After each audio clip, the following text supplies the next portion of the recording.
Hello students, class 6 आज हम आपको 7D के क्वेश्चन करवा रहे हैं 15 to 22 सोल्व। ठीक है, 15 to 22 ही रहते हैं और UT3 जब होंगे तो आपका यही चैप्टर आएगा। 7 चैप्टर ये आपका कंप्लीट टेस्ट के लिए आएगा।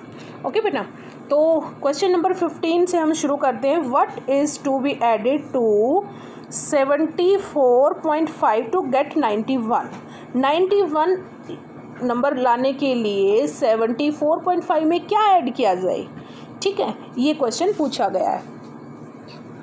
ओके, तो देखो ये मैंने क्वेश्चन नंबर 15 यहाँ किया है। क्वेश्चन नंबर में बोला गया है कि पूछा गया 91 लाने के लिए इसमें क्या ऐड करें।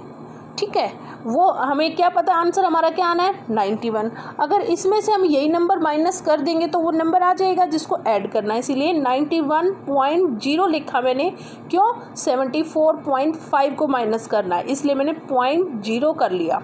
तो ये इसमें से मैंने माइनस कर दिया, तो 16.5 इज़ द रिक्वायर्ड नंबर। ठीक है बेटा, उसी तरह क्वेश्चन नंबर 16 है। What is to be subtracted from 7.3 to get 0.862। 7.3 में से क्या माइनस करें कि आंसर ये आ जाए। अरे हम 7.3 में से ही इसको माइनस कर देते हैं, तो जो हमें सब्ट्रैक्ट करना था वही नंबर हमारा आ जाएगा।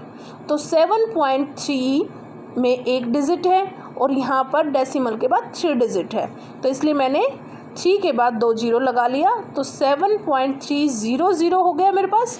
फिर माइनस क्या करना है, माइनस 0.862, और ये उसके बाद सोल्व करने के बाद ये आपका 6.438 इज़ द रिक्वायर्ड नंबर जो सब्ट्रैक्ट करना था। ठीक है, ये भी हो गया आपका क्वेश्चन नंबर 16 भी हो गया।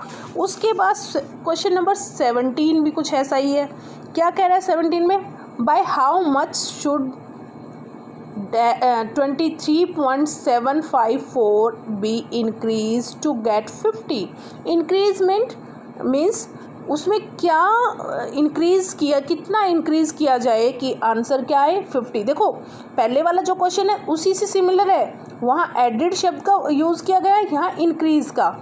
इंक्रीज़ का मतलब भी बढ़ना होता है और ऐड करने का मतलब भी उसमें बढ़ जाता है, तो सेम हो गया ना। तो हमें मीनिंग समझना है क्वेश्चन का कि 50 बनाने के लिए इस नंबर में कितना इंक्रीज़ किया जाए, ये पूछ रहा है। अब हम 50 में से ही ये नंबर माइनस कर देंगे तो हमारे पास क्या आंसर आएगा 26.246। ये वो नंबर है जो इंक्रीज़ करेंगे। ठीक है, 50.00 आप कर लेंगे क्योंकि इसमें 3 डिजिट हैं डेसिमल के बाद, और फिर उसको माइनस कर देंगे। ठीक है, नेक्स्ट क्वेश्चन में देखो डिक्रीज शब्द का वर्ड का यूज़ किया गया और यहाँ सब्ट्रैक्शन का यूज़ किया गया था, तो ये भी सेम उसी से रहेगा। 84.5 में से क्या सब्ट्रैक्ट करें हम कि हमारे पास ये नंबर आ जाए, तो 84.50 माइनस 27.84 56.66 वो नंबर होगा जो डिक्रीज़ करेगा इसको। ठीक है, ये आपका क्वेश्चन नंबर 18 तक सोल्व हो गया। उसके बाद क्वेश्चन नंबर 19 देखते हैं। देखो क्वेश्चन नंबर 19 में क्या कहता है, मैं क्वेश्चन पढ़कर आपको बताती हूँ। In the school bag of Neelam and Garima weight 6 kg 80 gram. Neelam के स्कूल बैग का वेट क्या है 6 kg 80 gram, and Garima school weight 5 kg 265 gram. Whose bag is heavier and by how much. किसका बैग हैवी है और कितना हैवी है, हमें ये क्वेश्चन बताना है। सबसे पहले हम इसको सोल्व करेंगे कि किसका बैग हैवी है, ये क्वेश्चन सोल्व करेंगे। हम लिखेंगे weight of Neelam school bag 6.80 ग्राम था बेटा, उसको लिखेंगे 080।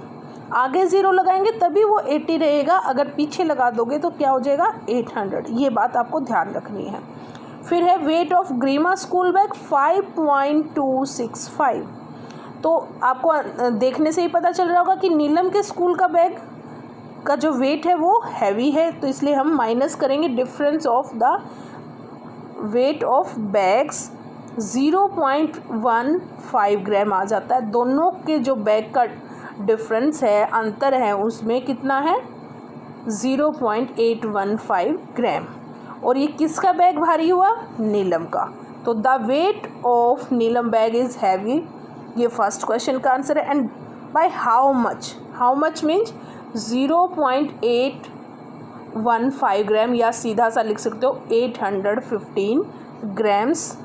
उसका बाय हाउ मच का आंसर क्या होगा? 815 grams. Neelam bag is heavy and 815 grams. Okay, question number 20 पर चलते हैं हम। इसमें क्या कह रहा है? Kunal purchased a notebook. Kunal purchase करता है एक नोटबुक, फिर उसके बाद pencil and pen from a book shop. Book shop से वो तीनों चीज़ परचेज करता है। फिर क्या करता है वो? आप भी जैसे परचेजिंग करते हो, कॉपी पेंसिल लेने के बाद दुकानदार को पैसे देते हो, उसी तरह उसने he gave a 50 rupees note to the shopkeeper. उसने 50 रुपीज़ का नोट शॉपकीपर को दिया। What amount did he get back? तो दुकानदार ने, शॉपकीपर ने उसको कितने पैसे वापस दिए? आपको ये फाइंड करना। सबसे पहले जब उसने नोटबुक, पेंसिल और पेन ख़रीदा है तो उनकी अमाउंट कितनी हुई, हमें ये पता होना चाहिए। तो हम पहले वो निकालेंगे, cost of the notebook, cost of the pencil and pen, और टोटल कॉस्ट पेबल जितना उसने पे किया गया है कितना होगा, ऐड कर दिया 31.95। ये उसने मतलब उसने परचेज किया है 31.95 रुपीज़ की उसने बुक्स, पेन और पेंसिल परचेज की है। अब हमें पता चल गया इतना है, लेकिन उसने नोट कितना पेड किया, 50 रुपीज़ का दिया। तो उसकी टोटल मनी पेड कितनी थी, माइनस 31.95। तो बैलेंस कितना हुआ जो उसको वापस मिलेगा, 18.05। ठीक है, 18.05। एक ही क्वेश्चन में दो दो क्वेश्चन बन रहे हैं आपके, ये ध्यान रखना। 10 the Kunal got back rupees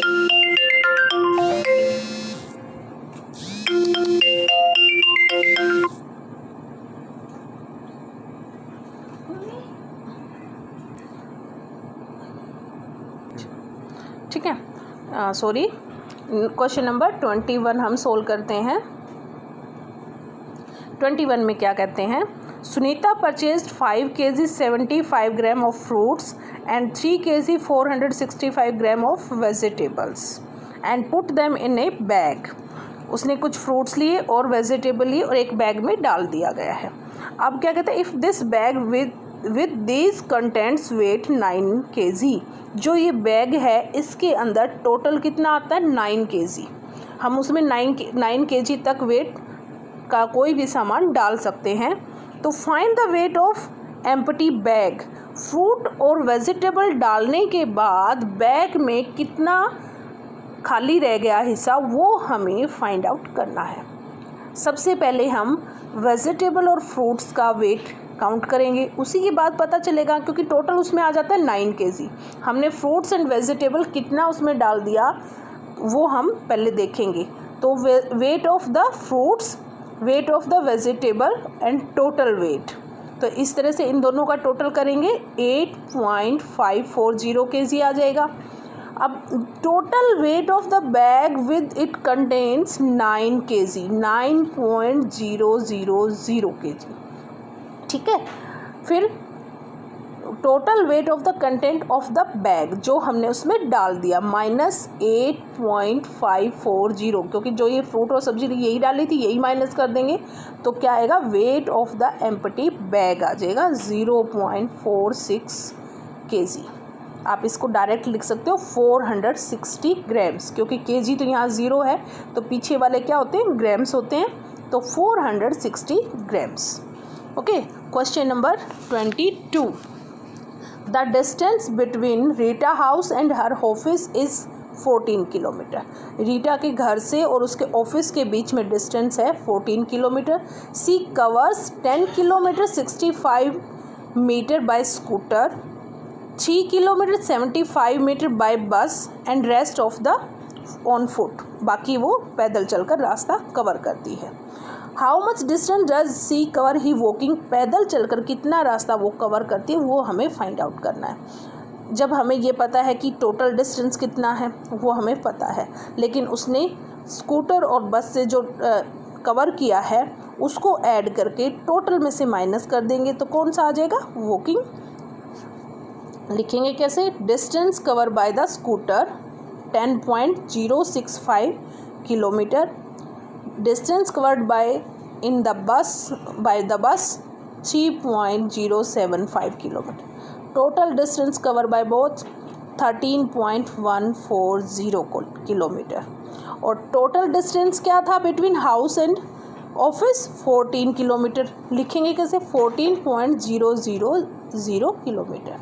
covered by bus and scooter 13.140, और ये माइनस कर दिया तो डिस्टेंस कवर ऑन फुट यानी कि वो पैदल चलकर कितना जाती है, 0.86 किलोमीटर, सीधा सा 860 मीटर्स। ठीक है, इस तरह से आपकी एक्सरसाइज 7D कंप्लीट हो गई है। इसे आप कंप्लीट कॉपी में नोट डाउन कर लेंगे। 7E आपकी खुद से सोल्व करनी है, और जिन बच्चों की जूम क्लास रहेगी उनकी मैं सोल्व कर दूंगी। नॉर्मल सेक्शन खुद से सोल्व करेगा। ओके बेटा, थैंक यू।